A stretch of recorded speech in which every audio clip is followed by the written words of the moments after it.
The IEC in the Western Cape is on a drive to educate and encourage the youth to understand the importance of voting in a representative democracy and to register to vote. With the number of registered voters amongst the youth seen to be low, the youth have been called on to come out in their numbers to register so that they can vote in the elections. If we unpack the age breakdown, and we just look at, for example, the under 29s, 18 till 29, we have about 406,000 youth who are registered. So that is the relatively smaller number compared to, say, the other age groups. And therefore, it's important for us to call on especially the young people to come out and register. It's an opportunity for you to make social economic change through voting for representatives of your choice.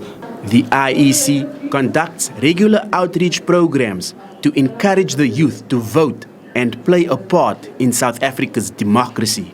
We have an outreach program, and we're concentrating a lot on young people. So what we do, for example, in this province, we have a very good working relationship with the Western Cape Education Department, where we actually visit schools to do voter education. We also do voter registration. So we do about 200 school visits a year across the province.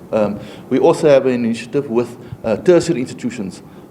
We launched it in the Belleville campus of Seaput, and we go to all the campuses. We do voter registration on the campuses, we do workshops. Many young people, however, feel that voting doesn't make any difference to their daily living conditions.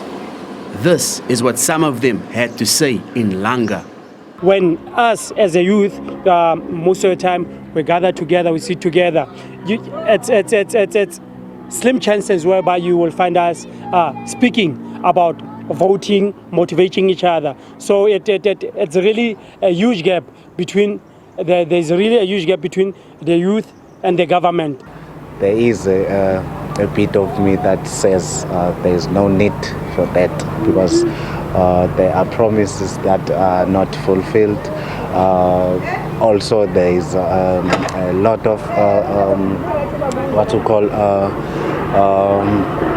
robberies and so on. I'm not saying the government can change that in one day, but at least if they can take step by step towards that, I think there can be a change. But some young people do feel that it's important to register and to vote, as they can use their vote to help the country and themselves. So I think it's important for young people to register to vote, so that maybe we can be able to choose the government that we want us to be led by. And also I think it's also important, since we have a lot of complaints about maybe the current government. So for us maybe to be able to have the government that we want, then we have to register so that we can vote, so that we can put the government of our own, or the government that we think will be happy if we're being led by them. There are around 3.1 million registered voters in the Western Cape, and this represents 61% of eligible voters who are registered in the province. And these numbers are expected to increase over the coming weeks. Corbin August, SABC News, Cape Town.